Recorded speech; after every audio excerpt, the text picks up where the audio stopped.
दो बातें बहुत ध्यान देने योग्य हैं। एक, किस टाइप का, किस प्रकार का विचार आप अंदर लाए हो, डाला है आपने, और दूसरा, उस विचार जो आया हुआ है उसको कैसे यूज कर रहे हो, उसका प्रोसेस कैसा है। इन्हीं दोनों बातों को यदि हम ध्यान देते हैं तो हमारी ऊर्जा जनरेट होती है और लॉन्ग टर्म तक, और उससे हीलिंग भी हो जाती है।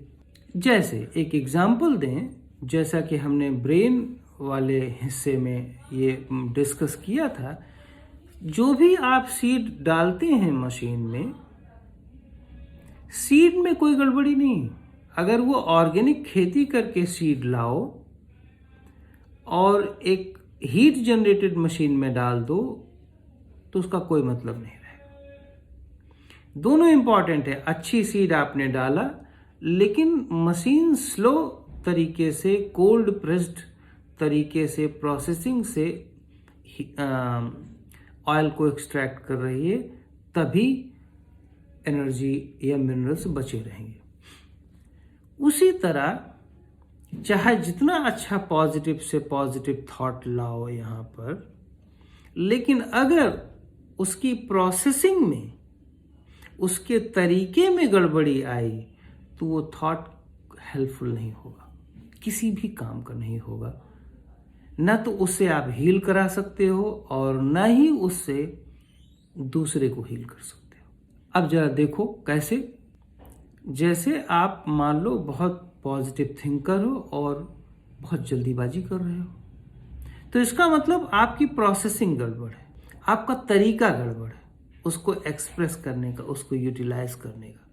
अच्छा थॉट तो आपने डाल दिया ब्रेन के अंदर, लेकिन उस मशीन को, माइंड ब्रेन जैसी मशीन को यूज नहीं कर पा रहा है, यूटिलाइज नहीं कर पा रहा है। तो उसको यूटिलाइज करने के लिए अष्टांग योग जो बताया, जिसमें यम, नियम, आसन, प्राणायाम, धारणा, ध्यान और समाधि, इसको प्रोसेस में डाला गया कि ये प्रोसेसिंग का तरीका है कि प्रोसेस कैसे करोगे तो आप स्लोअर हो जाओ। जैसे मैं इन 8 पर डिस्कस करूंगा और हर एक पॉइंट को लूंगा।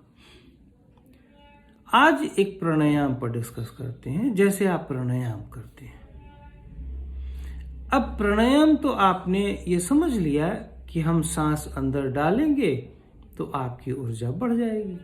लेकिन अब सांस अंदर डालने का मतलब ये तो है नहीं कि आपने पाइप लगा दिया ऑक्सीजन की और पंप कर दिया, एनर्जी बढ़ गई।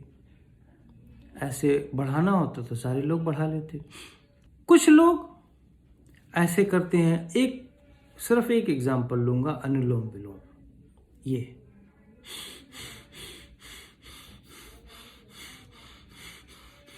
ऐसे धड़ाधड़ ऑक्सीजन प्योर है, ऑक्सीजन आप अंदर ले रहे हैं निश्चित तौर पर। पहला आपने कंडीशन पूरी कर दिया, दूसरी कंडीशन पूरी नहीं किया, जल्दीबाजी वाली। इस प्रोसेस से आपके लंग्स को टाइम मिल ही नहीं रहा है एब्जॉर्ब करने का, क्योंकि लंग्स को धड़ाधड़ ऐसे पंप कर रहे हो। अगर इसी लंग्स को आप ऐसे करो,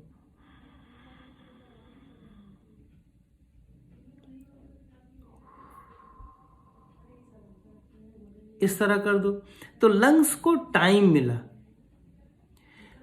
उस लंग्स में उसके हर ईच एंड एवरी सेल्स जो मूवमेंट है, लंग्स की मूवमेंट अब डिसाइड करने लगी, क्योंकि उस मूवमेंट, उस ताल से आपके ब्रेन को एनर्जी मिलने लगी और वो एनर्जी की लॉन्गेविटी होगी।